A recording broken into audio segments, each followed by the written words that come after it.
space opened up inside them. And the old unhappy the unhappy self suddenly wasn't operating anymore. Now, to some people it comes as a spiritual experience, which means it comes and then after a while they say, oh God, it's gone, I lost it. Okay, that's the normal thing. Sometimes it comes once and stays forever. You never lose the connection again with the open space. But for many people, first it comes and then it leaves them. And they don't realize that they can actually welcome it and encourage it. You don't have to wait for it to come again at some point. Why don't you ask for it to come back? I'm not saying you ask like, please come back. No, you ask for it to come back by simply walking across the room without thought. Just see if I can walk across the room without needing to be already where I want to get to the door. Just be present in every step. Can you be present in each step as you walk across the room? Oh, you're not thinking, you're just present with that. Can I be present while I look out of the window to check the weather? And can I know what the weather is like without saying something to myself or having some kind of relationship or attitude towards the weather? Can I open the curtains in the morning and say nothing, just look and know? There's either sunshine or there's rain or whatever it is. You open the window and there is an awareness that's looking through your eyes. And do you have to say something to yourself then? Do you have to say, oh, it's another dreary day. I can't take any more of this. Do you have to say that? Or is it just an old habit that you've slipped into? Do you have to say, oh, I hope it stays like that today. Or I hope it doesn't, or whatever, it's going to be too hot. Or whatever comment you have, do you need to comment, or can you look out of the window and just know and be the knowing without conceptualization and without like or dislike? Just allow it to be and know. In the same way you would, I suggested you can look at your watch and know what time it is without saying to yourself what time it is. And so you look out of the window, and for a moment there is a space. You are the space through which the perception happens. You are not a person.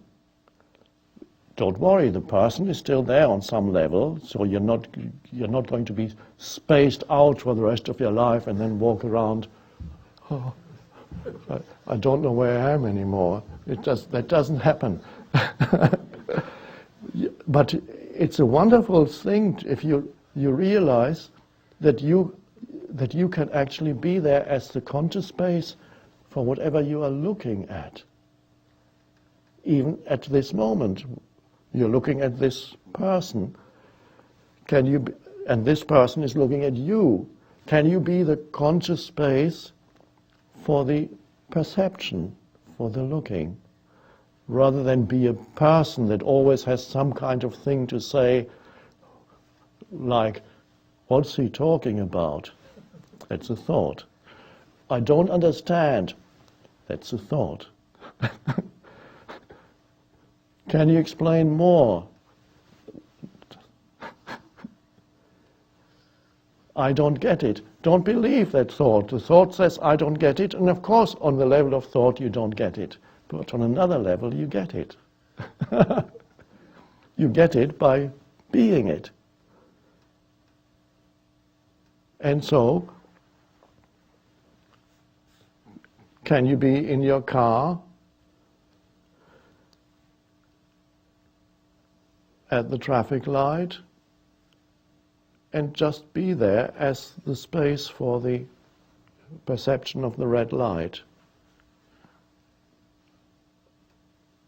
It's peaceful. Suddenly the traffic light becomes peaceful. You are there as you're just seeing. There's the seeing and there is the space. Why comment on the red light or think about something that is going to happen or might happen or happened in the past or something. Just be, perceive, and be the space. And then the strange thing is that which you perceive is more alive, and even the traffic light, the red light, has a beauty to it. It sounds very strange, and normally it's only sometimes people who take acid talk about weird things like, when I saw the traffic light, I went, wow. No, you don't need to take acid for that, and it may not be a wow, but it may be, wow, that has its own beauty and aliveness, that color. And you're not saying it, you just know it. And so if you can see the traffic light like that, even more so, that will be the case even more so if you look at the tree that's right next to the traffic light. It has a presence, it has a beauty, it has an aliveness beyond the concept of tree or the bird that just landed on a branch. An aliveness, a beingness that you then recognize from your own beingness and aliveness that before was obscured by mental noise. So unless you become like little children, because this has something to do with how little children perceive the world before they conceptualize.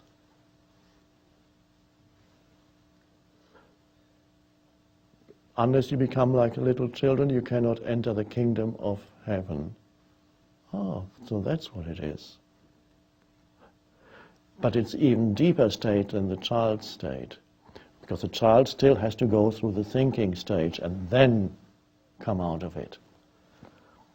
The child has certain things still in common with the dog, not quite, but still no conceptualization, just wonder. And so that's a gradual practice of choosing to step out of the conceptualizing mind whenever it is unnecessary, which is about, depending on your life activity, 80% of the time, because you don't need to think a lot. You could think, thoughts may come and go, but there's no need to continuously think. It's become familiar with spaciousness. And then think when it's necessary. And you be empowered then in your thinking becomes actually empowered. You can actually, if you wanted to create something in this world, this is what some popular books talk about, manifesting your external reality, of course you can, through applying focused thinking, you can manifest, but if you're in touch with the spaciousness, the unconditioned consciousness inside, then that comes through and will manifest through you. And then it comes as a sudden knowing that this is what I want to do. But the I that wants to do it, it's not the ego I, it is the deeper I.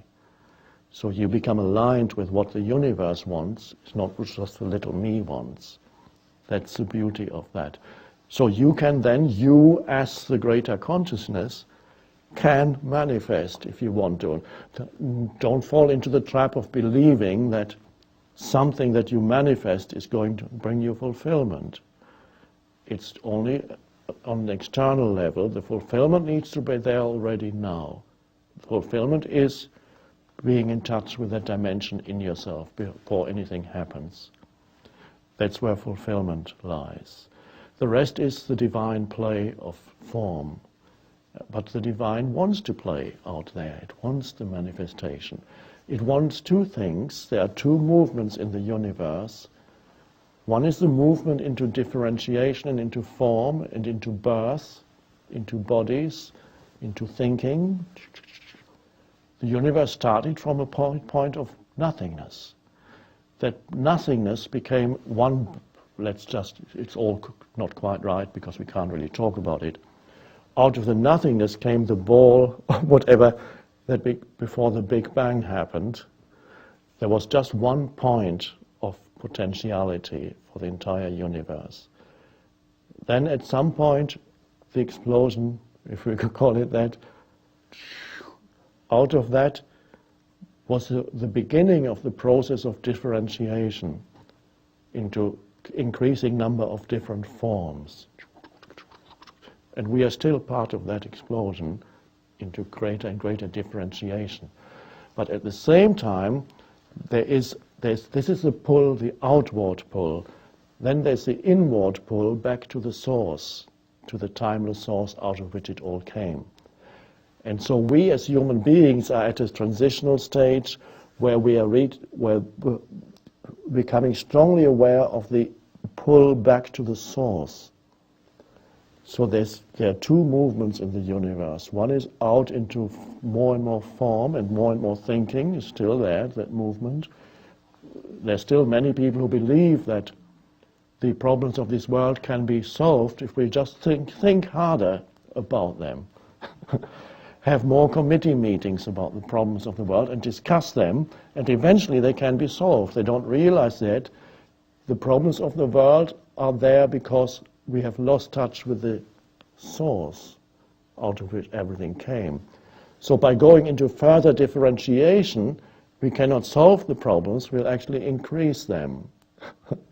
So we need to balance now, return to the source, and going out into the world. It doesn't mean we don't do anything anymore. We can still create and do, but not lose ourselves in creating and doing and thinking. Lose ourselves in the mind. Connected with the timeless, formless source of all life within the space of no thought.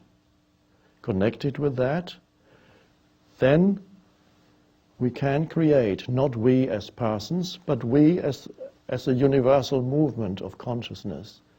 Consciousness wants us to be co-creators of the universe, of form.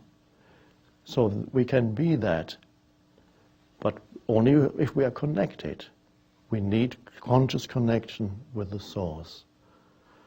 So that's the destiny, that's your life purpose. That's why we're here. And if it sounds complicated to your mind, it's only to the mind. It's not complicated at all. It's actually very, very simple. It's so simple that you can't even think about it.